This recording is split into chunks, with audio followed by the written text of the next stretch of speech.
The Holy Gospel comes into our midst this morning according to St. Luke. When the time came for their purification according to the law of Moses, Mary and Joseph brought Jesus up to Jerusalem to present him to the Lord. As it is written in the law of the Lord, every firstborn male shall be designated as holy to the Lord. And they offered a sacrifice according to what is stated in the law of the Lord, a pair of turtle doves or 2 young pigeons. Now there was a man in Jerusalem whose name was Simeon. This man was righteous and devout, looking forward to the consolation of Israel, and the Holy Spirit rested upon him. It had been revealed to him by the Holy Spirit that he would not see death before he had seen the Lord's Messiah. Guided by the Spirit, Simeon came into the temple, and when the parents brought in the child Jesus to do for him what was customary under the law, Simeon took him in his arms and praised God, saying, "Master, now you are dismissing your servant in peace according to your word. For my eyes have seen your salvation, which you have prepared in the presence of all peoples, a light for revelation to the Gentiles and for glory to your people Israel." And the child's father and mother were amazed at what was being said about him. Then Simeon blessed them and said to his mother Mary, "This child is destined for the falling and rising of many in Israel, and to be a sign that will be opposed, so that the inner thoughts of many will be revealed, and a sword will pierce your own soul too." There was also a prophet, Anna, the daughter of Phanuel, of the tribe of Asher.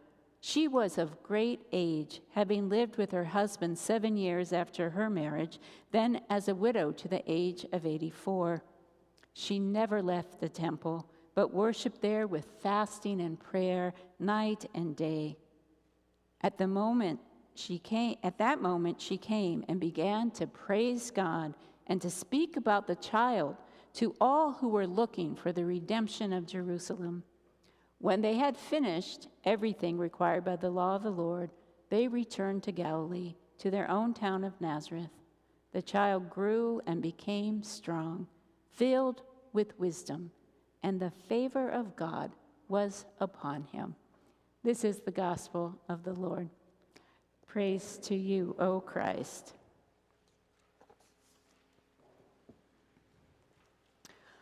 O Holy One, gracious light, may your light shine through my words this morning and reveal to us the way to you and the path that you would have us follow to life.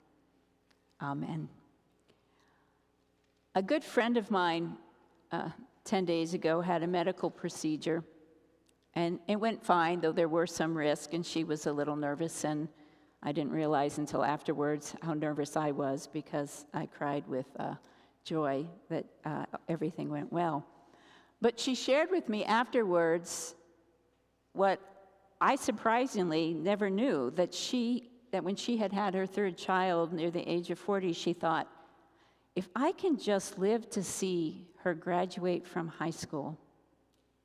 My friend's father had died young, so she thought the same might be true for her.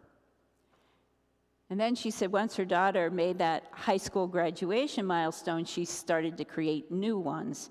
Now she's hoping to be around until each of her kids has their someone, she said.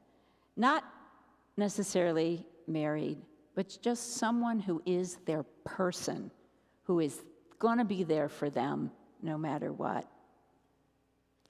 In other words, if that were in place, then she could, like Simeon in today's gospel, depart in peace.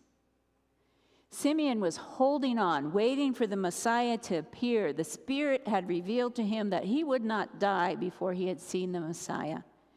And then Mary and Joseph show up at the temple according to the law that after 40 days after birth, you bring your male child to the temple or to local sanctuary, and you make a sacrifice, a thank offering, a remembrance of the Exodus, when God saved all the Israelite firstborn sons, and you were to make a sacrifice of a lamb, or if you didn't have enough money for a lamb, the 2 turtle doves or the 2 pigeons.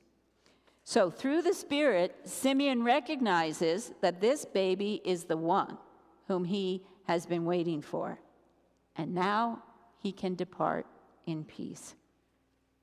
Which made me wonder, what has to be in place for each of us to be able to depart this earth in peace?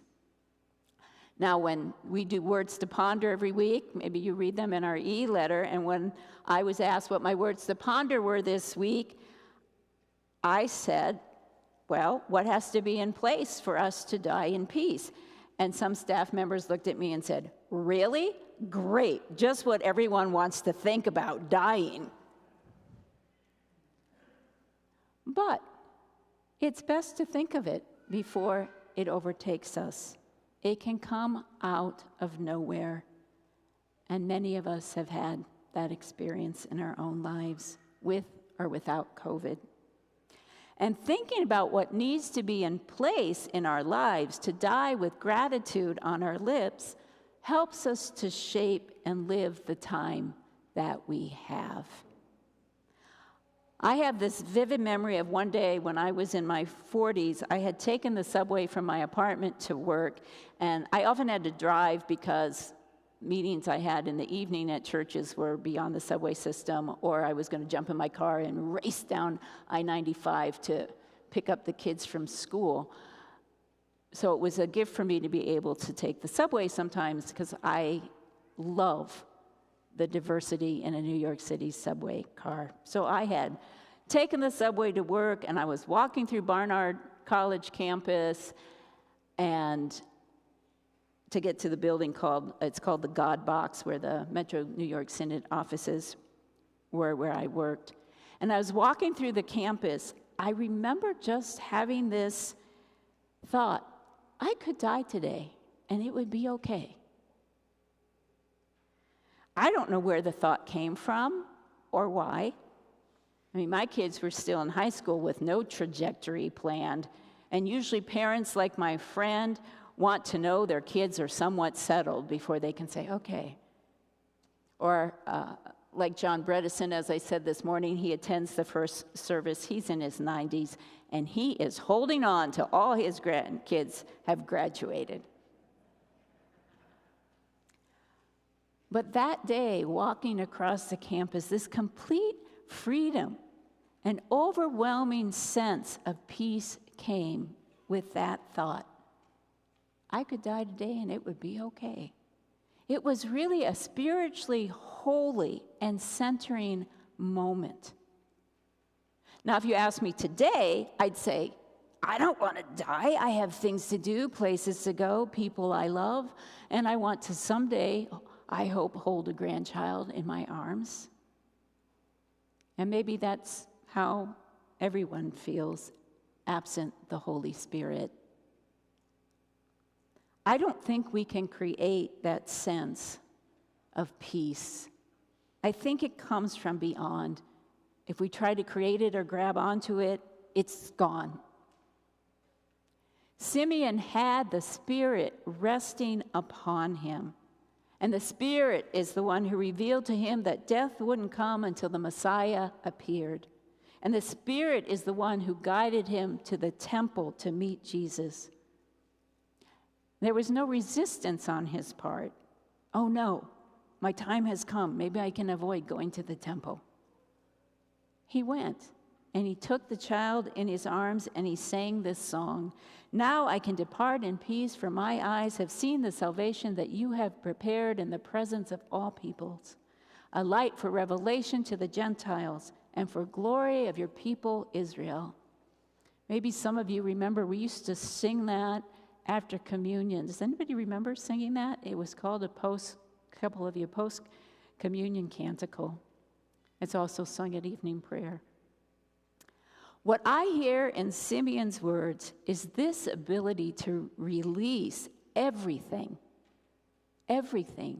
into the embrace of God. This incredible trust that everything is going to be okay because God has it. So today I'm wondering, what are the things you need to turn over to God? Emotions like worry, fear, anger, situations you can't control, people, relationships you can't fix, world problems that keep you awake at night. Those in recovery have learned that the road to recovery begins with letting go of thinking they can fix their addiction and giving that power over to God. There's an old spiritual, the lyrics of which are, "Oh Lord, fix me.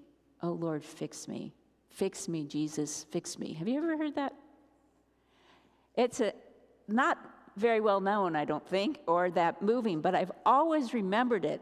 There's not much we can fix in life beyond maybe a leak in the ceiling, a broken radiator, a crumbling sidewalk, and maybe we can figure out how to fix these lights, though I'm beginning to think that's dubious, too.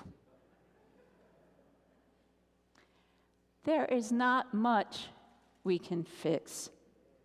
Not our own lives, not the people around us, not the monumental problems of the world.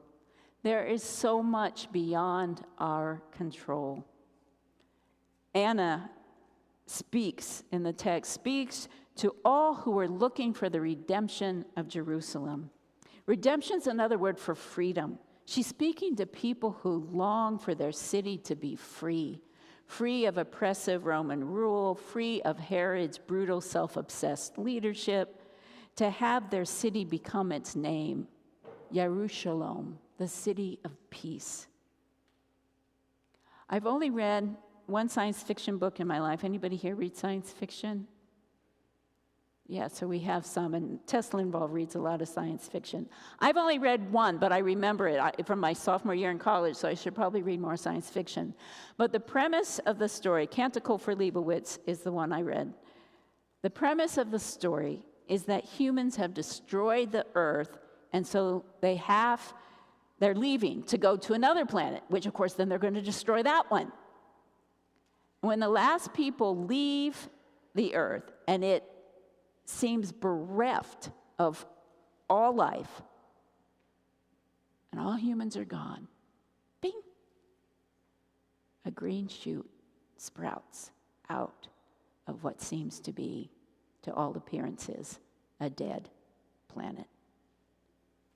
I think it's a good depiction of both Simeon's and Anna's sense of peace. It comes not from their own life, but from what Jesus' presence means for the life of the world. This is what Simeon's song means. I can depart in peace because I know you have this, God. The Messiah has arrived. You've got it, Lord. I don't have to keep trying to hold it all. But notice Simeon departing in peace doesn't mean that the world is at peace. Matter of fact, Simeon says, this child is destined for the falling and the rising of many in Israel, and to be a sign that will be opposed, so that the inner thoughts of many will be revealed. And a sword will pierce your own soul too. Simeon's ability to depart in peace does not mean that all has been made right in the world.